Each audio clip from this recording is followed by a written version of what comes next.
everyone. During this tough time, I hope you all are keeping safe and taking all necessary precautions. Welcome to a new episode of Dent Essentials, Excellence Redefined, going an extra mile for the smile. Today we have with us Dr. Tej Joshi. Dr. Tej is a reputed dentist in Vileparle, Mumbai. Not only is he a skilled doctor, but also is one of the doctors in Mumbai who treats each of his patients with best possible care. He is an active member of Indian Dental Association.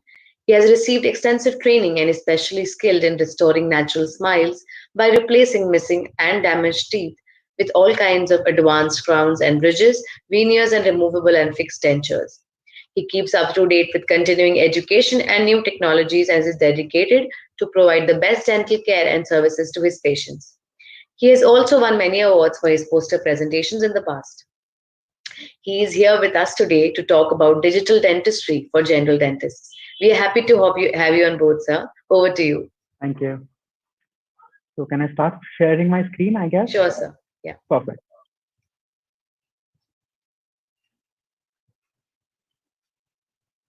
So let's start with today's session, I guess. So yeah, if there are any doubts during the presentation itself, I'm sure you guys can just stop me and ask me in between. So today I'm going to be talking about how each and every one of y'all can access digital dentistry. Earlier, it was a huge misconception that digital dentistry is reserved for very those few dentists who are willing to spend almost more than million rupees over expensive dental equipment. However, that's totally not the case.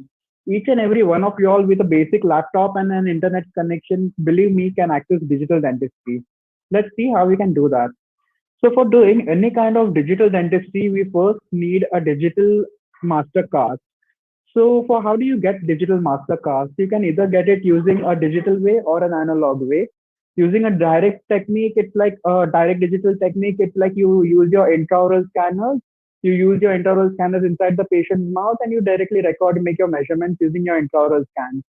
And talking about analog technique, suppose if the margins are subgingival, or suppose if you are going for a removable processes, what you guys can do is you can make your impressions using the impression material of your choice, be it alginate, be it polyether, agar, or it can even be your addition of condensation silicone. So you can make your impressions. You can use your intraoral scanner to scan those impressions itself, or you can even use your extraoral scanners to scan those impressions. Or the best thing what you can do is you can pour a mastercard out of those impressions and scan the mastercards using your intraoral or extraoral scanners.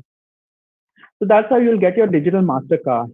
Now talking about advantages and disadvantages of doing this kind of dentistry, I'm sure if you most of you guys are aware that medico legally you are supposed to save the patient's cost at least for a period of a year.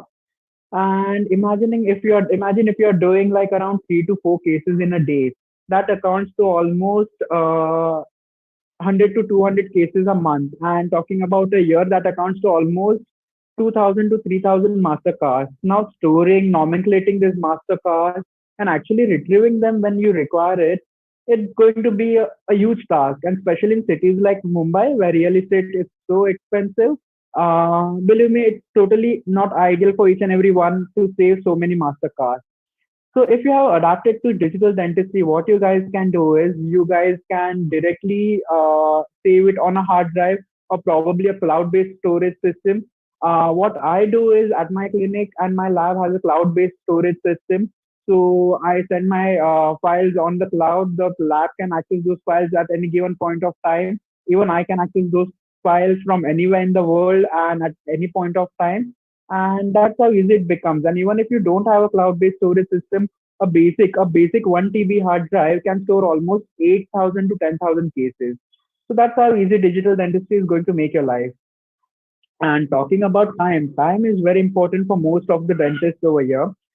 So suppose if you are doing your dentistry the analog way, what you guys do is you make an impression, you call the lab guys up, the lab guys will send a delivery guy to pick your impressions, they'll take it back to the lab. Probably in the evening, like in the morning when you make the impressions, by evening they would pour your cast, and probably on the second day they would start working actually on your master cast. However, what major issue used to happen is the transit, sometimes the labs are not located in the same city. talking about second and third tiers, it is not all cities have good dental labs. So talking about transit time, suppose if your clinic is located somewhere in second or third tier cities, then it's going to almost take a day or two when the lab guys are actually going to start working on your case. So in cases like that, it becomes very cumbersome. It becomes very time consuming.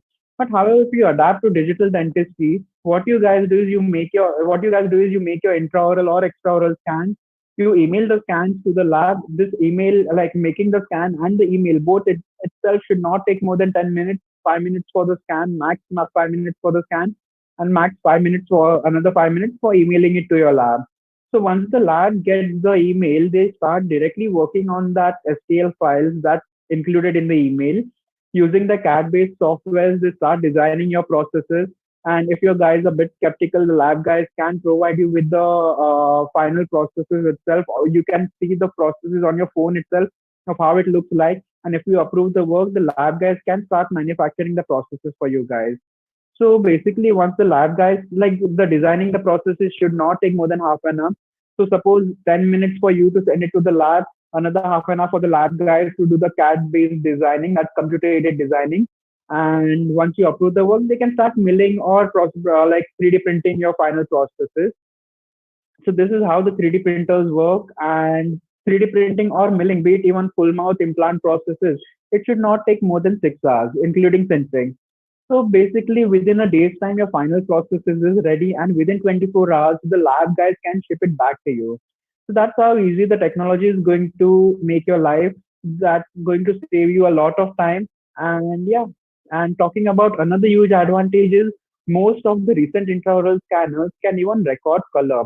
Now, talking about color, it's like, yeah, like if, as I told you earlier days, like not earlier days, right now also most of the lab guys expect good clinical photographs from you. So instead of providing photographs, what I do is I directly make an intraoral scan. And as you can see on the scans, I can at each and every point, the software is going to give me what color is available at that particular point on the tooth.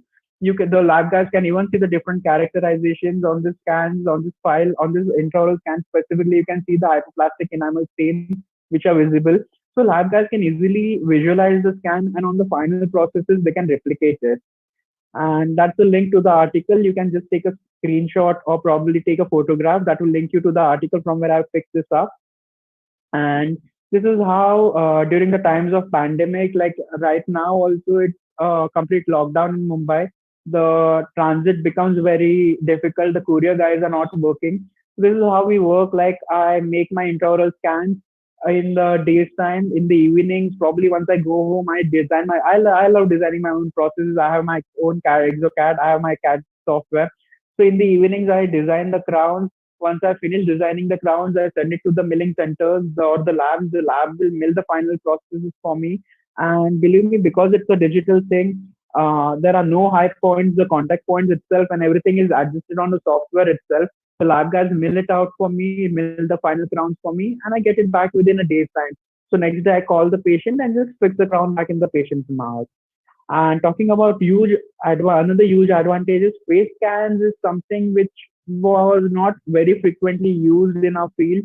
But nowadays, what we can do is we can easily use face scans for many different kinds of work. You can use your face scans for your smile designing. You can use face scans for your implant, full mouth implant processes and stuff like that. So basically, how you get this face scans? Now, it's not something very tricky. You can get your face scans either with your CBCT, but the only disadvantage of a face scan with a CBCT is it's in black and white. It's not a colored scan. You can use your intraoral scanners. You can move the wand over your face, and that's how you record your face scans. You can even use your industrial scanners. Now, I'm sure most of you guys would have, like in your childhood, you would have played with your Xbox and PlayStation.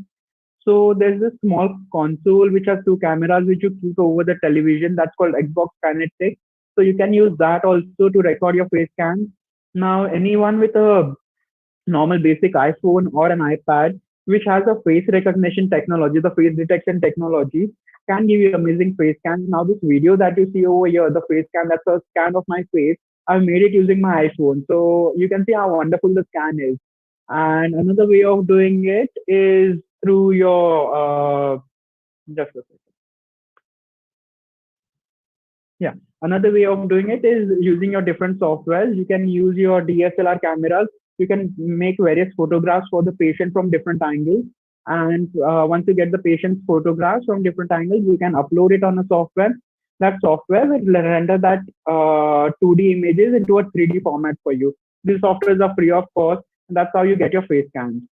Now, talking about face scans and smile designing. So, this is how face scans will actually help you for your smile designing cases. Now, in this case, this lady wanted to go for veneers.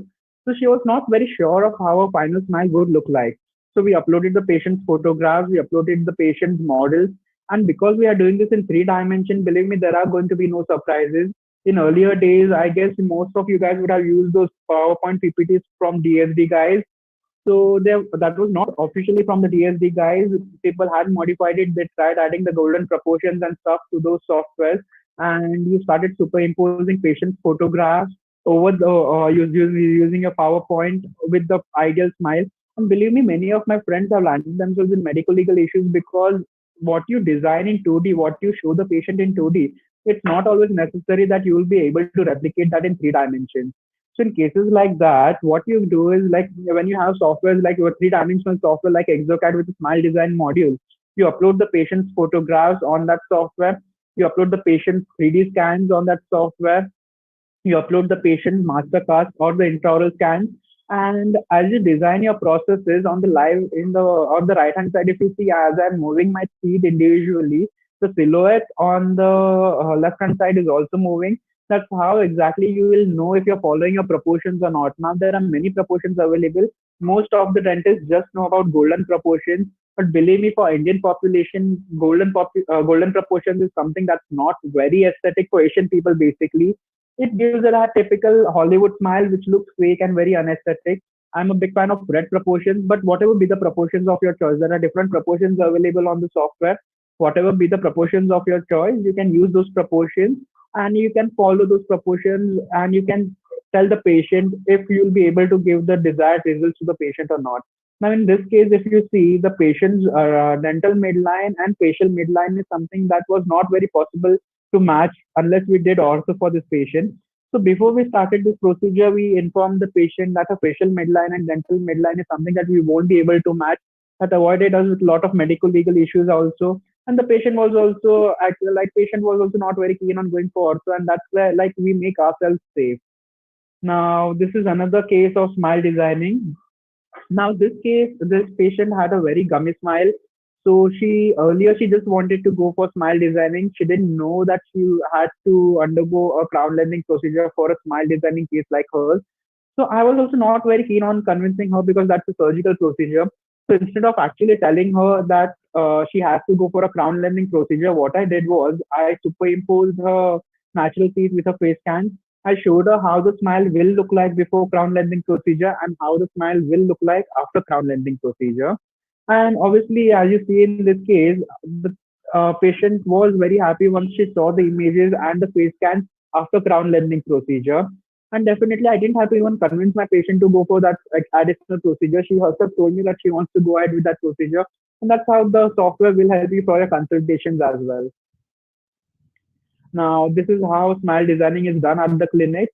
So basically, I do the smile designing. I superimpose the patient's face scans onto the smile designing.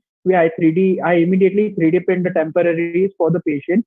And once I 3D print the temporaries for the patient, this is how the final temps look like immediately out of the 3D printer after I glaze and polish it. And after glazing and polishing, I use spot etching techniques. I use spot etching, spot bonding, and I cement this. I lute these temporaries inside the patient's mouth, and once I lute the patient temporaries inside the patient's mouth, the patient can go on a trial probably for a week's time. If she's happy with the temporaries, we use the same STL files to final for milling her Emacs CAD block. And because the file is going to be the same, the outcome is going to be exactly similar. There won't be any difference as such. Shading is something which I manage by myself, and this is how the temporaries will look immediately out of the 3D printer. This is after cutting them from the supports, and this is how the final temporaries look on the mastercard. So that's how the smile designing is done at my clinic. And talking about another, just a small use of scans, that's how I designed N95 filter for myself, N95 this thing. So that's my face scans. I designed perfectly fitting N95 frame for myself. I 3D printed the frame, and that's how I looked immediately. That's how the fitting was. And especially during now, that's the second wave going on. It's very scary. So this is how like you can get a bit confident while working on your patient. And not just that, I use magnification, I use loops for each and every cases. So this kind of devices also help prevent fogging. So that's just a small use of how you can use your face scan. Now, one more thing, like digital impressions, you can get it even with your CBCT machine. Some of the dental colleges have CBCT machines, but they don't have intraoral scanners. So what you can do is you can place your master cast in the CBCT machine and make a scan. And most of the CBCT machines, they have a software for converting the DICOM files to an STL file. So once you get the DICOM file from your CBCT machines, you can convert it to an STL file and you can definitely work on it. So this is how a face scan using a CBCT machine looks like. You can see the patient's face, even the small details like small moles and everything are visible. That's the patient's face. That as you go deeper, one huge advantage of a face scan with CBCT is you don't need to manually superimpose the face scans on the patient's cast. It's already done at the same time, so it's already superimposed. As you go deeper, as you change the opacity, as you go into the deeper layers, you can see the patient's teeth are also visible. The patient's nerves are visible. If you want to plan your implants and stuff, you can do it on the scan itself. You can exactly visualize on how the processes would look like, and that's me planning the implant on the patient's face scans and the CBCT files. And that's another software. That's the software called Blue Sky Plan. It's a free software again. It's just you need to pay for each export. And I'm sure most of you guys with a decent computer specifications can access this software. Now, talking about 3D printing and patient consultation, this is another interesting case where the patient himself was an orthopedic surgeon. So, instead of convincing the patient to go for extraction and implants, I 3D printed a segment of his maxilla. Those are the two premolars, and that is the molar. You can practice your extractions on 3D printed models. I printed the socket and the teeth separately.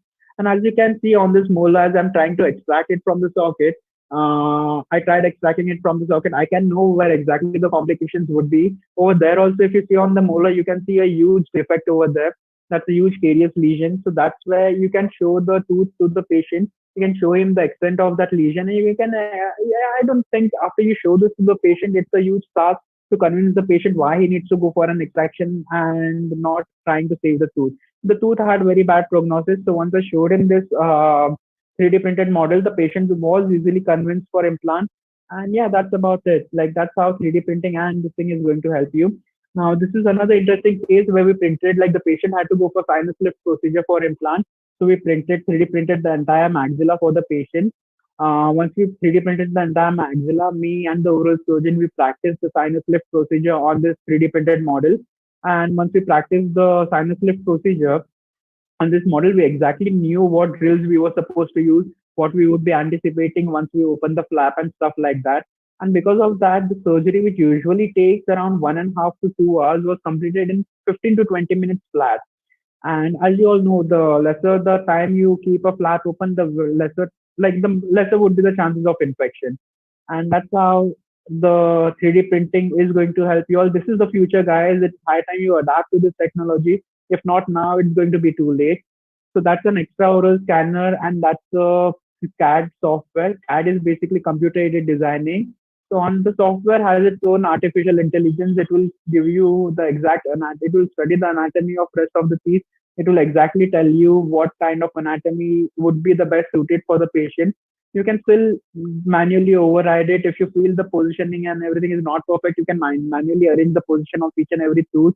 You can change the anatomy. There are different libraries available. There are almost 1,000 to 1,500 libraries of different seat sets basically available on exocad.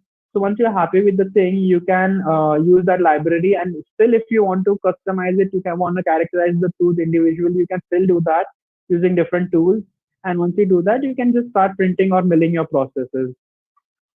So again, metal trials is something that's a thing of past. Metal trials are something which I no longer use. There's something called as resin trials that I do. What I do is I 3D print two files, and that's a castable resin pattern basically. We have stopped making wax patterns almost completely at our dental lab. So what I do is I ask the lab guys to print two resin patterns. They'll send one to my lab, sorry, to my clinic, and one will be retained by them. I'll just try the resin trial inside the patient's mouth, and if it fits perfectly, I just call them up and go ask them to go ahead with either casting it. And recently, we don't even do casting. There's this DMLS or SLM technology which is available where you directly 3D print in metals. So because you are 3D printing it in metals, the fit and everything is going to be perfect. There's no doubt about it. Now, talking about jigsaws, if you guys would have placed implant, you would be aware of this thing. What you guys do is basically you make impressions, you implant impressions. Basically, you send it to the lab. The lab guys will pour it out for you. They'll make a verification jig. They'll send you the verification jig back. And once you receive the verification jig, the lab guys will once you verify it in the patient's mouth, you place the abutment inside the patient's mouth and you verify if the jig is right or not, if your impressions are right or not. Once you verify your impressions, that's when the lab guys will start actually working on your implant cases.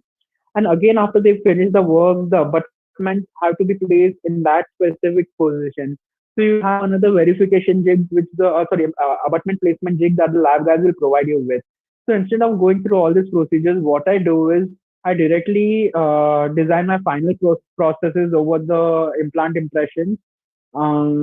Just in addition to that, I make two only like restorations on the adjacent teeth. Now on the screen that you see here, as you can see, there are three implants which are placed and two only like thing which were designed on the adjacent teeth. And once we design that only like thing, I just ask my lab guys to print it in crown and bridge resin. Crown and bridge resin is basically a provisional material. So what we do is after the lab gas printed in crown and bridge resin, I load my abutments into that thing. I try to place it inside the patient's mouth. I torque, and if I feel everything is perfect, I just torque the abutments inside the patient's mouth. I cut off the only like things on the adjacent teeth and use this processes itself as a provisional restoration. And because the lab guys have a STL or a digital file of your master cast, they can 3D print n number of master cards, and they can even design if there are any changes on the processes, they can do the changes on that processes itself and send you the final milled work. So with this thing, you even follow the process of progressively loading your implant. You don't directly load your implants with heavy restoration. You first load it with a provisional restoration, probably for a month's time is also good enough. And that gives the lab guys ample amount of time to work with your final processes. And it saves you basically a lot of time. The patient has the final processes inside his mouth in the second appointment itself. And that's how the thing will help you. And talking about cases like these, where the molars are mesially tilted, many times most of the prosthodontists would be coming across cases like this. So instead of over prepping your molars, what you guys can do is earlier days they used to use semi-precision and precision attachments, which were made out in plastics or resins, and they used to be burnt out with the wax pattern. But these days, using these softwares, what we do is we see in this case, as you can see, no matter whatever path of insertion I choose, I was not getting an common path of insertion for my molar and the premolar. So in cases like this for designing this bridge, I finally like what I did was I used the attachment which were available on the which were available on the software itself. So that's my final bridge, and that's an attachment. So I basically split my bridge in two parts: the molar component with a male part and the premolar component with a female part. That's how the processes look like. We did the SLM printing for this processes. We layered ceramic over it. The molar part was the first which I fitted inside the patient's mouth, and then the premolar part when sat on the molar part and the premolar as well. And because it was made in two parts, I didn't have to over reduce the tooth. That avoided unnecessary root canals and stuff like that. Again, this is another interesting case. It was almost 20-25-year-old Prialite implant. The components of this implant are no longer available. So I had to make do with the abutment which was already present in the patient's mouth. It was a very small abutment, and giving, as you can see, giving such a huge process over such a small abutment was a huge task. So what I did was I finally fabricated my processes. The processes was fabricated, and as most of you all know, you cannot connect a natural tooth to an implant crown. So I had no option of splinting those three crowns.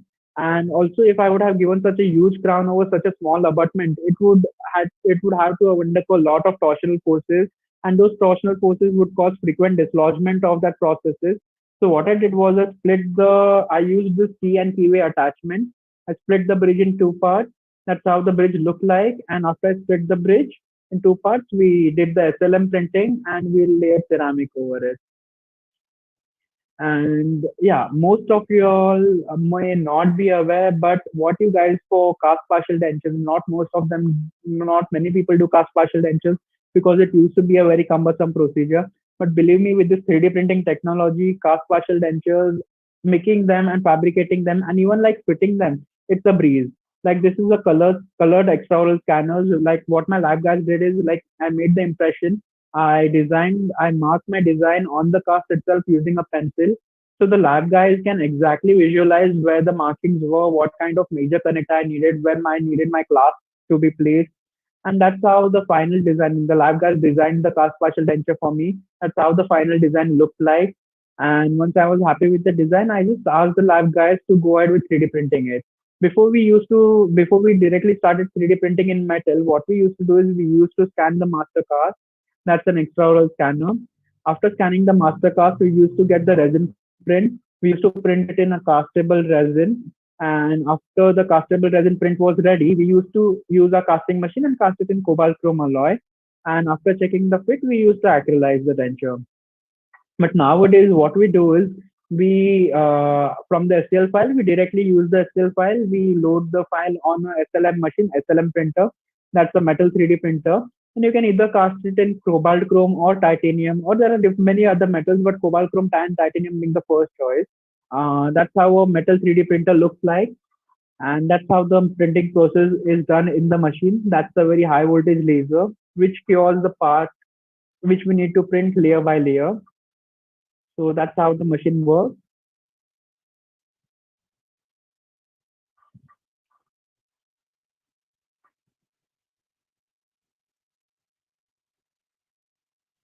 It's getting cured layer by layer. The whole platform moves downwards. There is a new layer of powder which is pushed onto the platform, and that new powder layer is cured by this laser.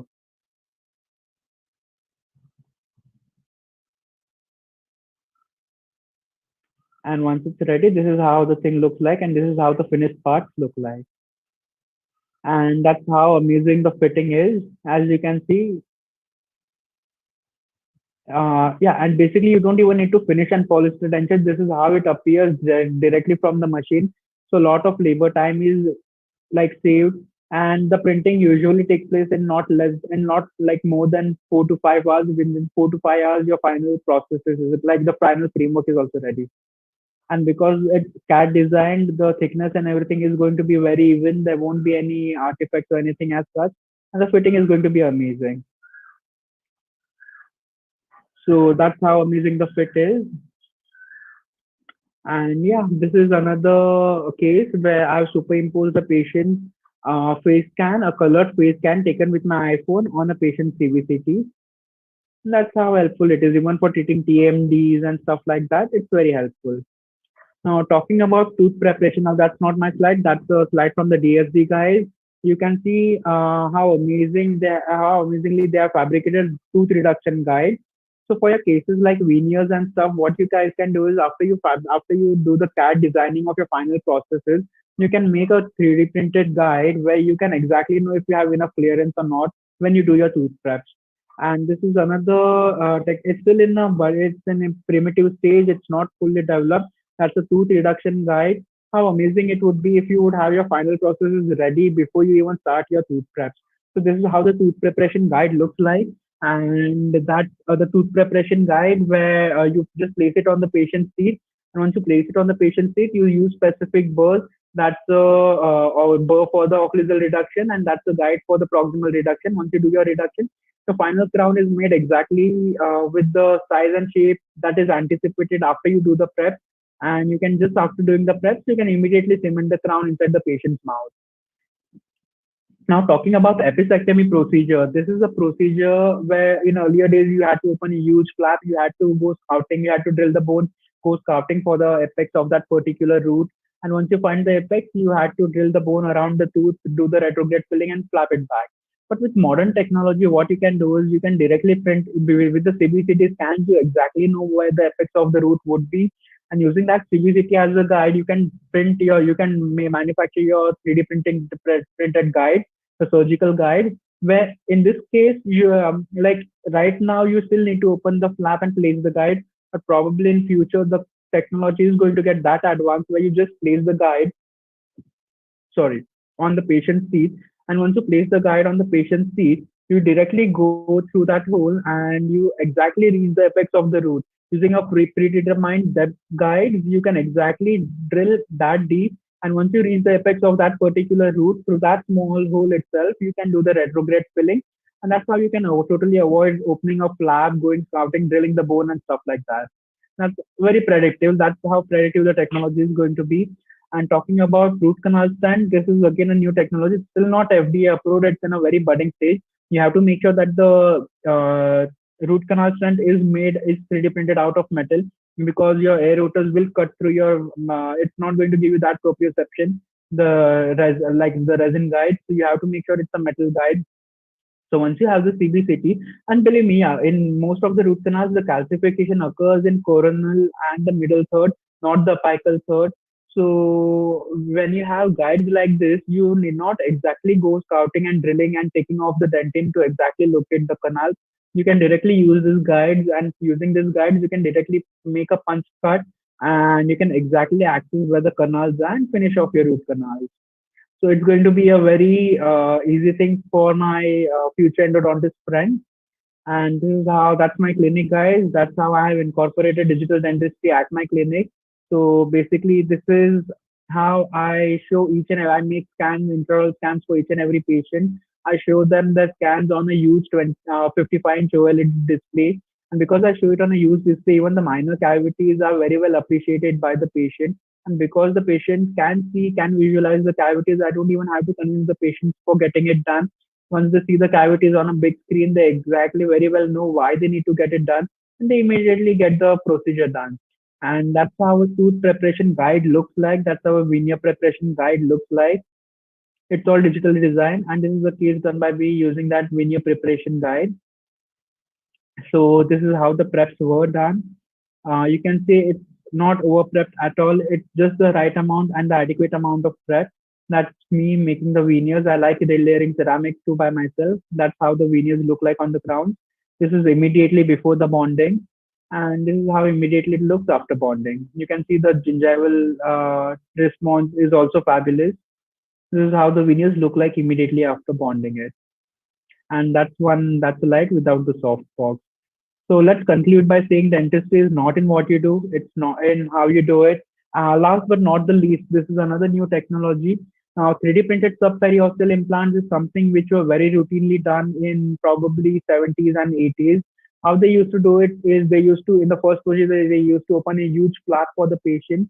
They used to make an alternate impression of the patient's mandible after opening the flap. They used to send the impressions to the lab. The lab used to fabricate the processes using their casting machines and wax. And the lab guys used to send back to the clinicals. In the second setting, that's probably after 4 to 5 days, you again used to open that big of flap. You used to place an implant. And it used to be a very cumbersome procedure because it was a two-sitting procedure where you had to open the flap twice. That may result in quite amount of necrosis also, because you'll just be killing the new neoangiogenesis, which would have happened within 2 3 days of healing period. Believe me, with the latest technology with the CBCT, you don't need to do. You totally can avoid the first procedure. What you do is you once you get the DICOM file or from the patient, you convert it to an STL file.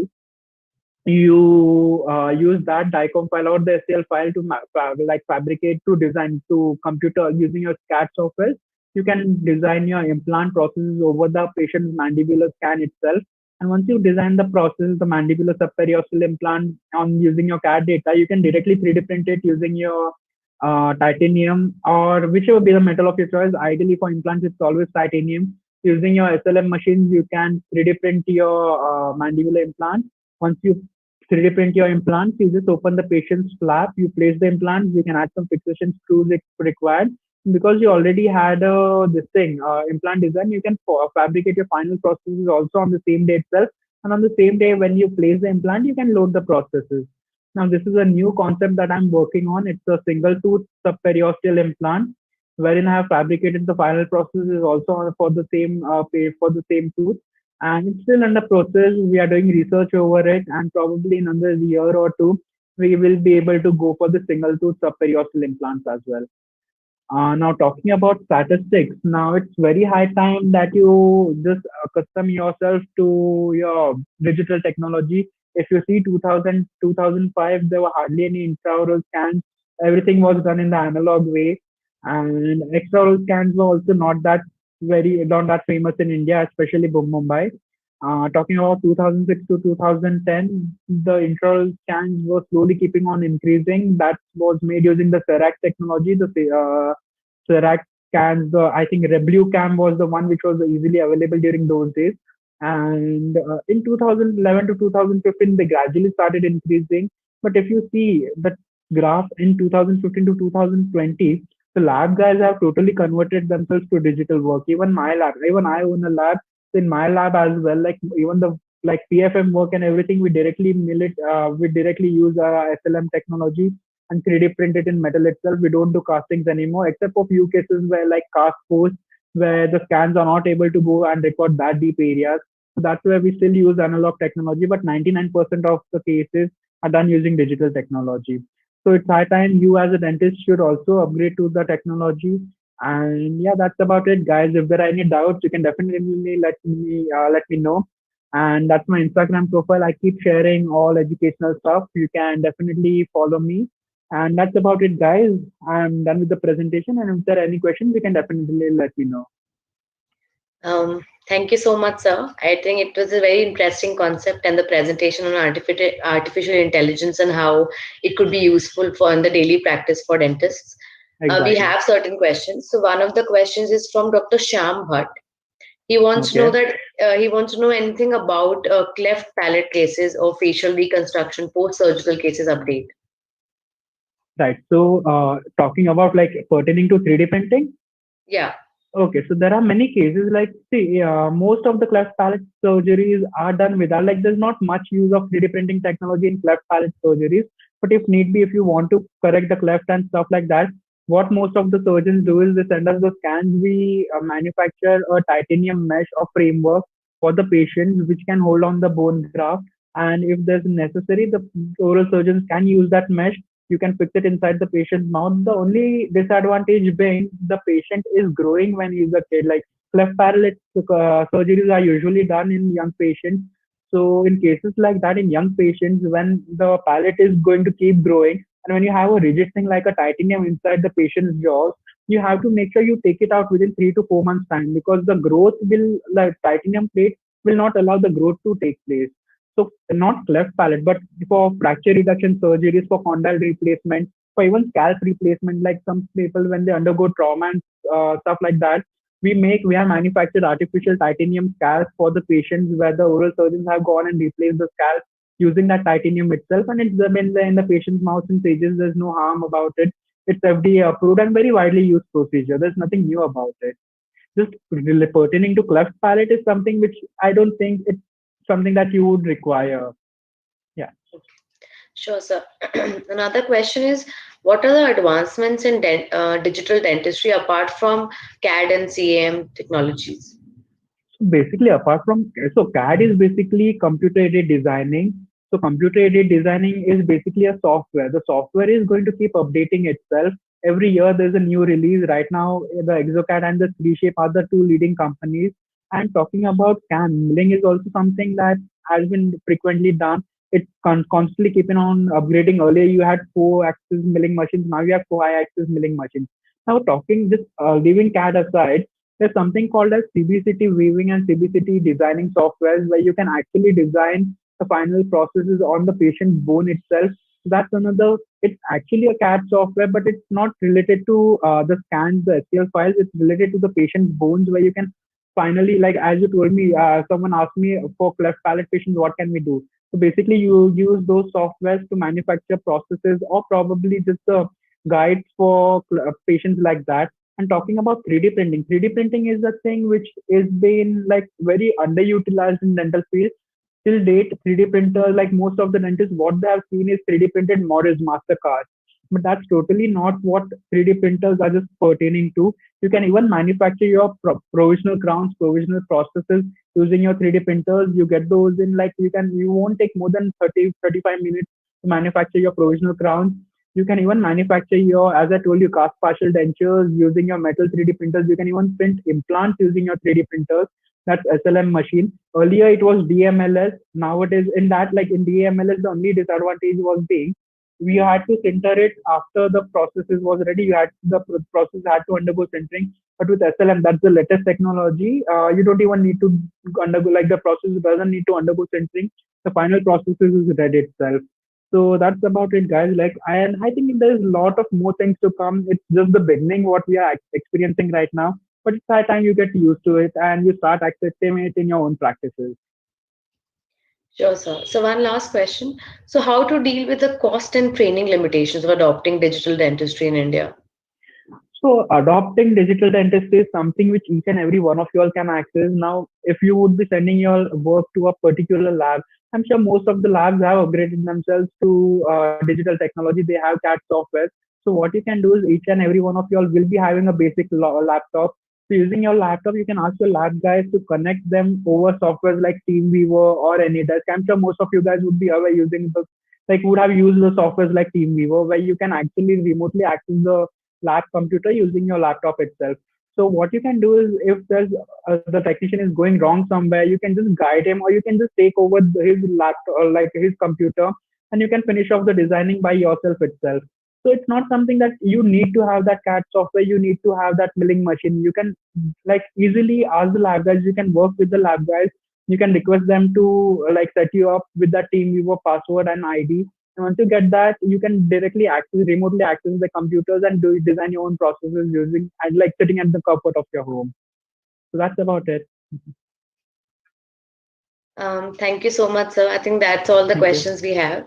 Yeah, Thank you so much for taking out time and talking to us today. my We are pleasure. sure the dentist community on our platform would hugely benefit from it. We would love to host you again for any such interesting topics if you would have. So, any closing statements? Definitely. So closing statement would be like that's just it, guys. Like, it's just the beginning. Like this is something which you have to adapt yourself.